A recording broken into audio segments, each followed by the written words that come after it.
वक्त सब कुछ सिखा देता है, लोगों के बिना रहना भी और लोगों के बिना जीना भी। दर्द भी उन्हीं को मिलते हैं जो हर रिश्ता दिल से निभाते हैं। मतलब ही होना तो इंसान की फितरत है। बारिश रुक जाने के बाद तो छतरी भी बोझ लगने लगती है। अकेले हो तो विचारों पर काबू रख और सबके साथ हो तो जुबान पर काबू रखो। रुलाया ना कर हर बात, यह जिंदगी जरूरी नहीं सबकी किस्मत में चुप कराने वाली हो। आप कितने भी अच्छे इंसान क्यों ना हो, आप हमेशा किसी की कहानी में बुरे जरूर होते। वक्त भी हैरान है, इतनी जल्दी तो मैं भी नहीं बदलता जितनी जल्दी हम लोग बदलते हैं। कोई तराजू नहीं होता और रिश्तों को तौलने के लिए प्रवाह बताती है कि ख्याल का पल्ला कितना भारी है। किसी भी व्यक्ति की सहनशीलता एक खिंचे हुए रबर की तरह होती है। एक सीमा से ज्यादा खींचे जाने पर उसका टूटना तय है। इतिहास कहता है कि कल सुख था, विज्ञान कहता है कि कल सुख होगा, लेकिन पता है धर्म क्या कहता है? अगर मन सच्चा और दिल अच्छा है तो हर रोज सुख होगा। आदत थी मेरी सबसे हंसकर बोलना, मेरा शौक है, मुझे बदनाम कर गया। श्री कृष्ण कहते खोई हुई दौलत भूली हुई विद्या फिर से लौट सकते हैं, पर क्या खोया हुआ समय कभी लौटा है? नहीं, सारी जिंदगी रखा है रिश्तों का भरम मैंने, लेकिन सच तो ये है कि खुद के सिवा कोई अपना नहीं होता। संसार में सुई बनकर है, कैसी बनकर नहीं सुई दो को एक कर देती और कैसी एक को दो कर देती। व्यक्ति क्या है यह महत्वपूर्ण नहीं है, परंतु व्यक्ति में क्या है ये बहुत महत्वपूर्ण है। लोगों का मुंह बंद करवाने से अच्छा है अपने कान बंद कर लो, जिंदगी बेहतर बन जाएगी। श्री कृष्ण कहते हैं, जीवन में समस्याओं से कौन घिरा रहना चाहता है? कौन कठिनाइयों से घिरा रहना चाहता है? कोई नहीं। आप भी ऐसा नहीं चाहोगे तो ऐसा करने के लिए आप क्या करते हैं? ऐसा करने के लिए अधिकतर लोग कठिनाइयों से दूर भागते, समस्याओं से दूर रहते हैं, और यही आप सबसे बड़ी भूल कर बैठते। समस्या जंगली पशु के समान होती है, जिससे आप जितना दूर भागेंगे वो उतना ही विकराल रूप धारण कर लेगा और अंततः आपका अंत कर देगा। तो इस समस्या से कैसे बचा जाए? और इस समस्या का हल है कि आप अपने परिश्रम से, अपनी लगन से, अपनी दृढ़ता से समस्या का हल ढूंढना होगा। यदि नाविक को कुशल बनना है तो वो शांत समुद्र में नहीं बन सकता, उसे तो तूफान का सामना करना ही होगा। श्री कृष्ण कहते हैं कि इतिहास गवाह है कि जिसकी बराबरी नहीं की जा सकती उसकी बदनामी शुरू कर दी जाती। समय एक नदी की तरह, हम एक ही पानी को दोबारा नहीं छू सकते। जो धारा बह चुकी है वह फिर कभी नहीं आएगी। संभल के रहो ऐसे लोगों से जिनके दिल में भी दिमाग होता है। कोई भी इंसान ऐसे ही अपने आप नहीं बदलता। जिंदगी में कुछ ऐसे हादसे हो जाते हैं जो इंसान को बदलने पर मजबूर कर देते हैं। किसी ने एक संत से पूछा, गुस्सा क्या है? संत ने बहुत अच्छा जवाब दिया, किसी और की गलती की सजा खुद को देना। वक्त के साथ चलना कोई जरूरी नहीं है, सच के साथ चलिए, एक दिन वक्त आपके साथ चलेगा। साइकिल और जिंदगी तभी बेहतर चल सकती है जब उसमें चैन हो। कुछ सच तो हम पहले से जानते थे, बस देखना चाहते थे कि लोग झूठ कहां तक बोल सकते हैं।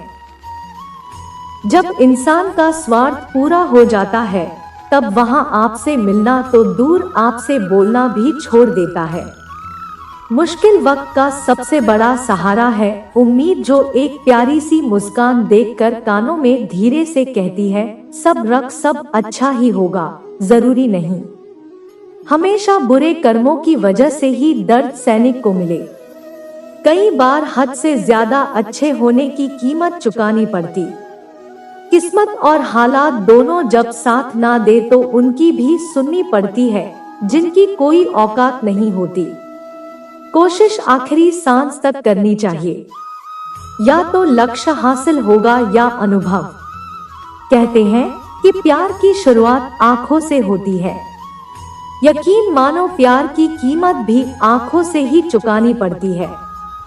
श्री कृष्ण कहते हैं, आपने पौधों को सींचते हुए देखा होगा या आपने खुद भी पौधों को सींचा होगा और आप भी ये कार्य प्रतिदिन करते होंगे। जब आप पौधे को जल देंगे तभी ये फलित होगा। इनमें से फोन निकाल लेंगे, इनकी सुंदरता बढ़ेगी, परंतु प्रतिदिन यह कार्य करने के पश्चात भी हमें से एक महत्वपूर्ण सीख लेना भूल जाते हैं। हम कभी पौधों के पत्तों पर, उनकी डालियों पर, उनके फूलों और फलों पर जलधारा नहीं डालते, उन्हें धोते नहीं, परंतु फिर भी वह पनपते, क्योंकि पौधों का जड़ ही सफलता का मूल है। यदि आप एक बार में अनेक कार्य करने जाएंगे तो आपको एक कार्य में भी सफलता नहीं मिलेगी, परंतु यदि आप बुद्धिमता से, दृढ़ मन से एक कार्य साधेंगे तो एकाएक स्वतः ही सारे कार्य सफल हो जाएंगे, जो आपका मूल है, जहां से आपको सिंचाई मिल रही है। यदि आपने उसी जड़ को छोड़ दिया तो एक सूखे पौधे की भांति आप भी सूख कर गिर जाएंगे और अपना अस्तित्व खो बैठेंगे। श्री कृष्ण कहते हैं, अच्छे लोग हमेशा साथ रहे थे, दिल में भी, शब्दों में भी, दुआओं में भी। किसी के बारे में सब कुछ जान लेना उसे फिर से अजनबी बना देता है। पछतावा ना कीजिए, क्योंकि बीता हुआ इस समय अच्छा था तो वह यादगार है, और यदि बीता हुआ समय खराब था तो एक अनुभव है। परिस्थितियां हमारे लिए समस्या नहीं बनती, समस्या तो तब बनती है जब हमें परिस्थितियों से निपटना नहीं आता है। पता नहीं लोग दूसरों को उदास करके खुद कैसे खुश रह लेते। रिश्ता चाहे कितना भी क्यों ना बिगड़ा, अगर सुधारना चाहो तो सब कुछ सही हो सकता है। रुलाते तो सभी, लेकिन अगर कोई तुम्हारे लिए खुद रो पड़े तो उसे कभी खुद से दूर मत होने देना। इंसान कब बदल जाता है पता ही नहीं चलता, और हम ये सोचते रह जाते हैं कि आखिर हमने गलती कहाँ की है। जिंदगी में 3 लोगों को कभी मत भूलना। एक तो वो जो मुसीबत में साथ देते हैं, एक वो जो मुसीबत में साथ छोड़ देते हैं, और एक वो जो मुसीबत में आपको डालते।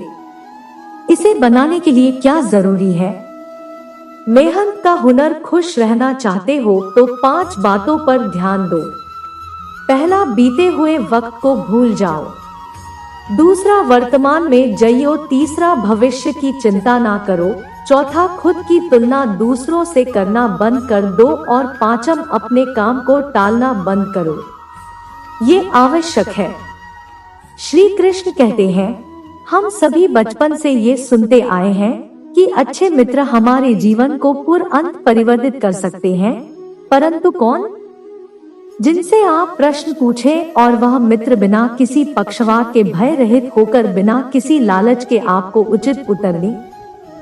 परंतु सबके समक्ष यह समस्या आ जाती है कि आज के समय में ऐसे मित्र मिलना दुर्लभ है। वो तो होते ही नहीं, परंतु आपको मैं एक बात बताता हूँ, हम सबके पास भी एक ऐसा मित्र होता है, बस हम उसे पहचान ही नहीं पाती। वो है दर्पण। दर्पण के समक्ष खड़े होकर आप स्वयं से पूछिए कि यदि आज आपका अंतिम दिन होता तो क्या आप वही करते हैं जो आप कर रहे थे? आपको उत्तर मिले या ना मिले, परंतु आपके दिशा अवश्य बदले। इसलिए आपसे अतिरिक्त आपका सबसे घनिष्ठ मित्र, सबसे अच्छा मित्र कोई नहीं है। श्री कृष्ण कहते हैं, सब कुछ सहन करना भी चाहिए, क्योंकि हमें भी ऐसी बहुत सी कमियां हैं जिन्हें दूसरे सहन करते हैं। अज्ञानी व्यक्ति गलती छुपाकर बड़ा बनता है और ज्ञानी व्यक्ति गलती मिटाकर बड़ा बनता है। ये मौत भी बड़ी अजीब चीज है। एक दिन मरने के लिए पूरी जिंदगी जीना पड़ता है। किस्मत हमारे हाथ में नहीं, पर फैसले तो हमारे हाथ में है। किस्मत हमारे फैसलों को नहीं बदल सकती, पर फैसले हमारी किस्मत बदल सकती है। हर चीज अपने वक्त पर। बस एक प्यार है जो कभी बुरा नहीं होता। जीवन में ज्यादा रिश्ते होना जरूरी नहीं है। जो रिश्ते हैं उनमें जीवन होना जरूरी है। सच के लिए लड़ने का हुनर सीख लो। अभी कुछ सांपों के डर से शेर जंगल छोड़कर नहीं जाते। ये जिंदगी है, यहाँ पीठ पीछे छुरा मारने वालों को निर्दोष और भरोसा करने वालों को दोषी मानते हैं। श्री कृष्ण कहते हैं, हम सब शीघ्र ही सफलता चाहते हैं। ढेर सारी संपत्ति और सुख जाते हैं। ऐसे में हम कई बार छोटे मार्गों को चयन कर लेते हैं।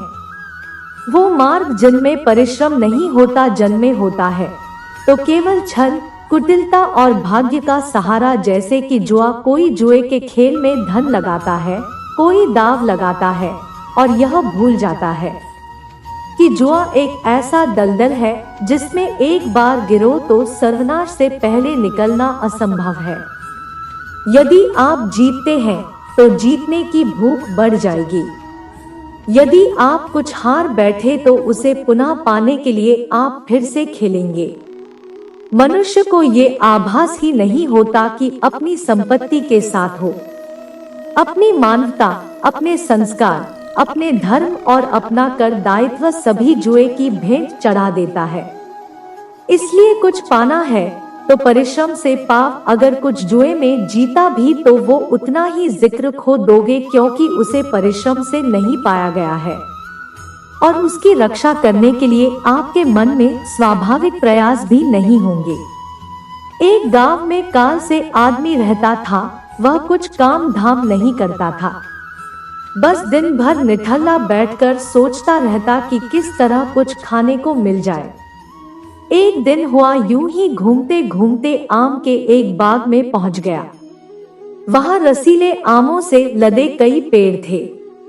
रसीले आम देख उसके मुंह में पानी आ गया और आम तोड़ने वो एक वीर पर चढ़ गया। लेकिन जैसे ही हुआ पैर पर चढ़ा, बाग का मालिक वहां पहुंचा। बाग के मालिक को देखकर से आदमी डर गया और जैसे तैसे पेड़ से उतरकर वहां से भाग खड़ा हुआ। भागते भागते वह गांव के बाहर स्थित जंगल में जा पहुंचा। वह बुरी तरह से थक गया था, इसलिए एक पेड़ के नीचे बैठकर सुस्ताने लगा। तभी उसकी नजर एक लोमड़ी पर पड़ी। उस लोमड़ी की एक टांग टूटी हुई थी और वह लंगड़ा कर चल रही थी। लोमड़ी को देख आलसी आदमी सोचने लगा कि ऐसी हालत में भी इस जंगली जानवरों से भरे जंगल में लोमड़ी कैसे बच गई, इसका अब तक शिकार कैसे नहीं हुआ। जिज्ञासा में हुआ एक पेड़ पर चढ़ गया और वहां बैठकर देखने लगा कि अब लोमड़ी के साथ क्या होगा। कुछ ही पल बीते थे कि पूरा जंगल शेर की दहाड़ से गूंज उठा, जिसे सुनकर सारे जानवर डरकर भागने लगे। लेकिन लोमड़ी अपनी टूटी टांग के साथ भाग नहीं सकती थी, वह वहीं खड़ी रही। शेर लोमड़ी के पास आने लगा। आलसी आदमी ने सोचा कि अब शेर लोमड़ी को मारकर खा जाएगा, लेकिन आगे जो हुआ वह कुछ अजीब था। शेर के पास पहुंचकर खड़ा हो गया। उसके मुंह में एक मांस का टुकड़ा था, जिससे उसने के सामने गिरा दिया। लोमड़ी उस मांस के टुकड़े को खाने लगे। थोड़ी देर बाद फिर वहां से चला गया। यह घटना देखकर आलसी आदमी सोचने लगा कि भगवान सच में सर्व है। उसने धरती के समस्त प्राणियों के लिए, चाहे वह जानवर हो या इंसान, खाने पीने का प्रबंध करके रखा है। वो अपने घर लौट आया। घर आकर वह 3 से 4 दिन तक बिस्तर पर लेटकर प्रतीक्षा करने लगा कि जैसे भगवान ने सिर के द्वारा लोमड़ी के लिए भोजन भिजवाया था, वैसे ही उसके लिए कोई ना कोई खाने पीने का सामान ले आएगा। लेकिन ऐसा कुछ नहीं हुआ। भूख से उसकी हालत खराब होने लगी। आखिरकार उसे घर से बाहर निकलना ही पड़ा। घर के बाहर उसे एक पेड़ के नीचे बैठे हुए दिखाई पड़े तो उनके पास गया और जंगल का सारा सुनाते हुए बोला, बाबा जी, भगवान मेरे साथ ऐसा क्यों कर रहे हैं? उनके पास जानवरों के लिए भोजन का प्रबंध है, लेकिन इंसानों के लिए क्यों नहीं? बाबा जी ने उत्तर दिया, बेटा ऐसी बात नहीं है।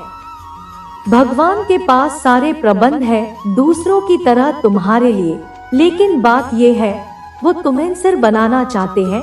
दोस्तों, इस कहानी से हमें यही सीख मिलती है कि हम सबके भीतर क्षमताओं का असीम भंडार है, बस अपनी अज्ञानतावश हम उन्हें पहचान नहीं पाती और स्वयं को कामचोर समझकर दूसरों की सहायता की प्रतीक्षा करते रहते। स्वयं की क्षमता पहचानी है, दूसरों की सहायता के प्रतीक्षा मत कीजिए।